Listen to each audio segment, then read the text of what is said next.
Seperti saya tuh bahkan tidak tahu ada berapa kelompok nih dalam 12 gambar ini. Gitu. Kalau misalnya kita lihat di sini kan kelihatan.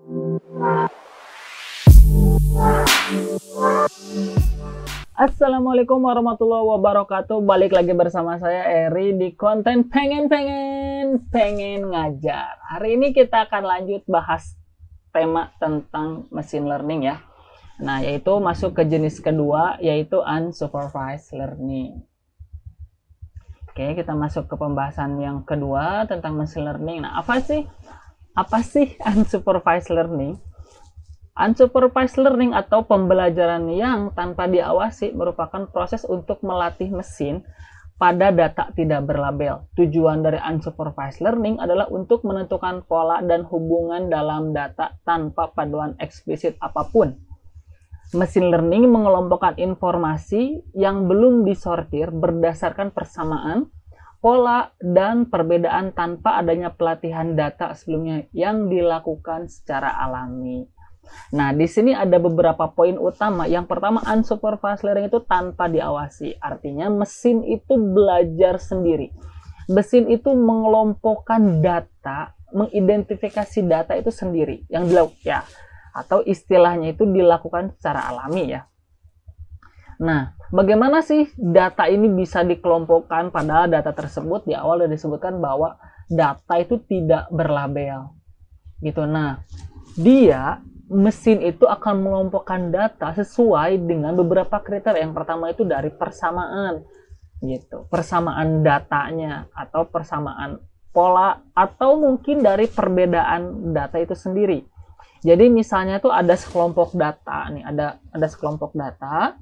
Nah, kemungkinan besar data itu memiliki beberapa persamaan. Nah, persamaan ini semakin dekat persamaannya, semakin banyak persamaannya, otomatis dia kemungkinan akan berada dalam satu kelompok. Gitu. Nah, salah satu jenis unsupervised learning yang paling umum digunakan itu ada clustering. Apa sih clustering? Clustering merupakan jenis pembelajaran untuk mengelompokkan data berdasarkan karakteristik dalam data. Nah, jadi clustering itu mengelompokkan, gitu. Nah, mengelompokkan berdasarkan karakteristik data. Nah, kalau misalnya kita ambil contoh pengelompokan data pelanggan berdasarkan perilaku pembelian. Nah, biasanya kalau dalam lingkungan bisnis atau dalam lingkungan sebuah perdagangan, itu si customer atau yang pemilik bisnis itu memiliki data-data perilaku pembelian. Apa sih data perilaku pembelian ini? Biasanya itu seperti misalnya apakah pelanggan tersebut loyal atau tidak, terus berapa jumlah pembeliannya, dia membeli apa saja, setiap bulan apa saja dia beli. Itu adalah salah satu contoh data perilaku pembelian. Nah, perilaku pembelian ini bisa diidentifikasi untuk melihat ada berapa kelompok sih, ada berapa kelompok pelanggan dalam satu jenis bisnis tersebut. Gitu. Tujuan untuk apa sih, kenapa harus dikelompokkan? Nah, supaya nanti si owner atau si pemilik toko mengelompokkan data customer ini tujuannya untuk memaksimalkan laba. Karena apa? Karena ketika kita bisa mengetahui ada berapa kelompok, kita bisa memaksimalkan, oh misalnya kelompok ini tuh kecenderungan membeli bahan baku pakaian misalnya ya. Yang ini tuh hanya yang kelompok yang kedua itu hanya membeli bagian kancing saja, selama kelompok yang ketiga itu hanya membeli sleting saja misalnya ya, seperti itu. Nah, nanti bagaimana sih yang pembeli bahan baku kain ini tuh membeli sebanyak-banyaknya ketika kita bisa tahu kelompok-kelompoknya, perilaku kelompok itu. Nah, dalam clustering itu ada dua jenis. Yang paling umum, yang pertama itu hard cluster, yang kedua itu soft cluster. Apa sih hard cluster? Hard cluster itu merupakan pengelompokan di mana setiap data atau kalau dalam contoh pelanggan, setiap pelanggan itu harus masuk ke dalam setiap kelompok atau ke dalam satu kelompok gitu.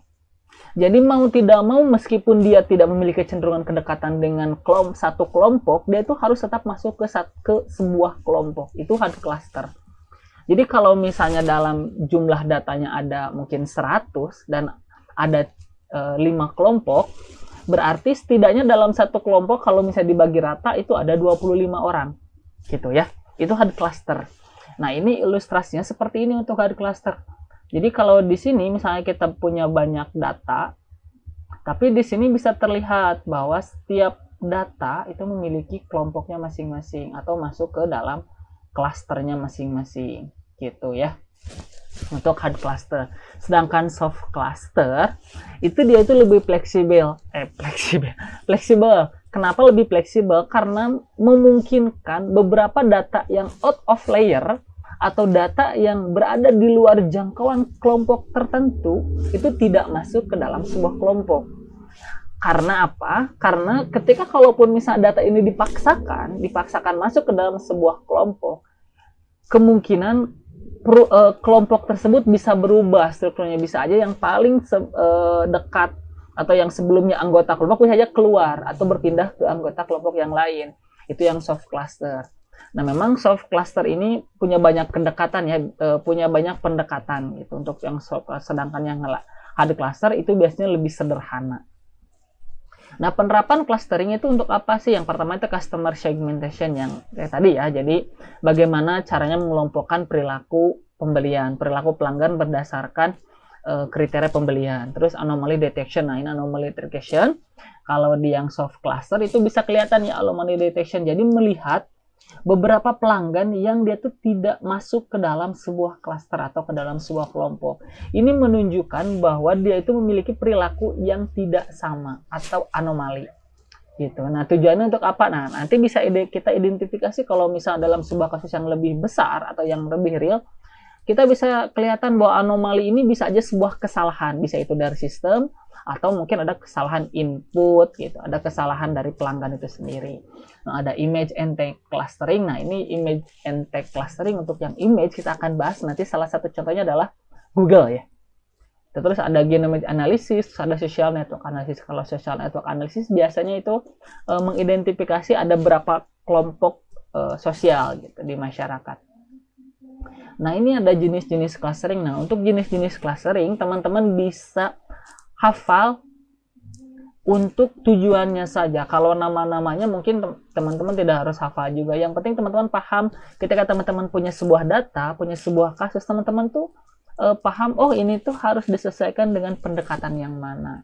Gitu, dengan jenis clustering yang mana. Nah, yang pertama itu ada explosive partitioning. Metode ini data dikelompokkan sedemikian rupa sehingga satu data hanya dapat dimiliki oleh satu cluster saja. Nah, ini mungkin yang tadi yang hard cluster ya, masuk ke dalam jenis hard cluster. Contoh metodenya adalah K-means clustering. Ini adalah salah satu yang paling banyak dilakukan penelitian adalah K-means ya, karena memang lebih sederhana konsepnya gitu dan mudah dipahami. Terus ada agglomerative. Setiap data adalah sebuah klaster. Penggabungan berulang antara dua klaster terdekat mengurangi jumlah klaster. Contohnya itu ada hierarchical cluster. Contoh metodenya ya. Nah, kalau di aglomeratif, itu di awal, semua data itu kalau misalnya ada 100 data, itu berarti ada 100 kelompok. Jadi satu data itu satu kelompok.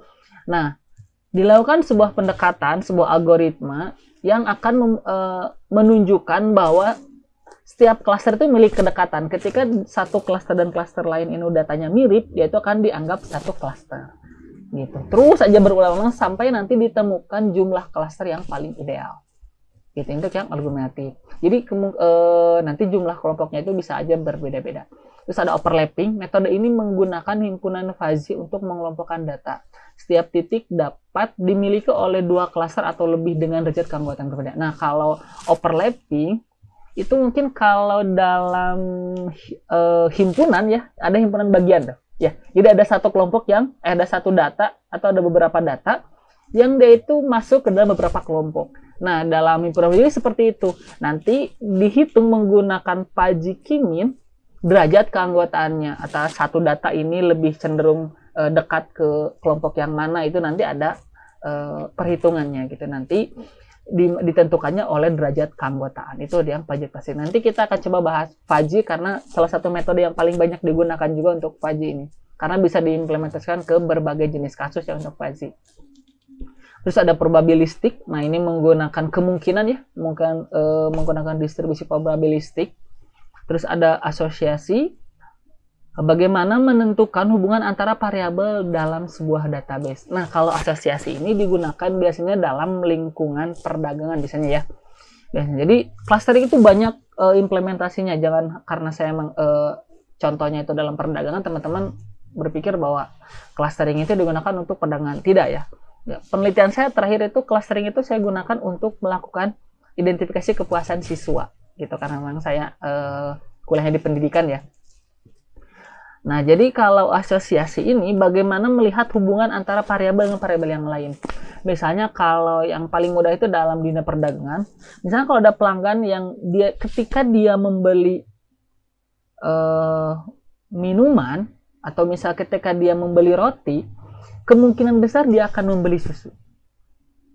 Biasanya kalau misalnya ada pelanggan beli roti, dia itu akan membeli susu. Sehingga kalau misalnya kita bisa identifikasi perilaku itu, nanti si owner atau yang punya toko itu akan membuat rak susu dan rak roti itu berdekatan. Jadi ketika ada pelanggan yang beli roti, otomatis dia kemungkinan besar akan membeli susu. Gitu. Jadi buat yang teman-teman melihat kenapa sih kok depan rak roti itu ada susu, atau biasa kenapa sih di depan rak minuman ada suplemen, misalnya atau ada apa, misalnya ada ciki. Nah, itu biasanya hasil dari identifikasi perilaku pelanggan gitu ya. Jadi asosiasi itu kayak gitu, tujuannya kayak gitu. Nah, salah satu contoh yang bisa digunakan adalah association rule. Nah, ini adalah salah satu contoh clustering. Nah, tadi yang salah satu implementasi clustering adalah untuk identifikasi gambar.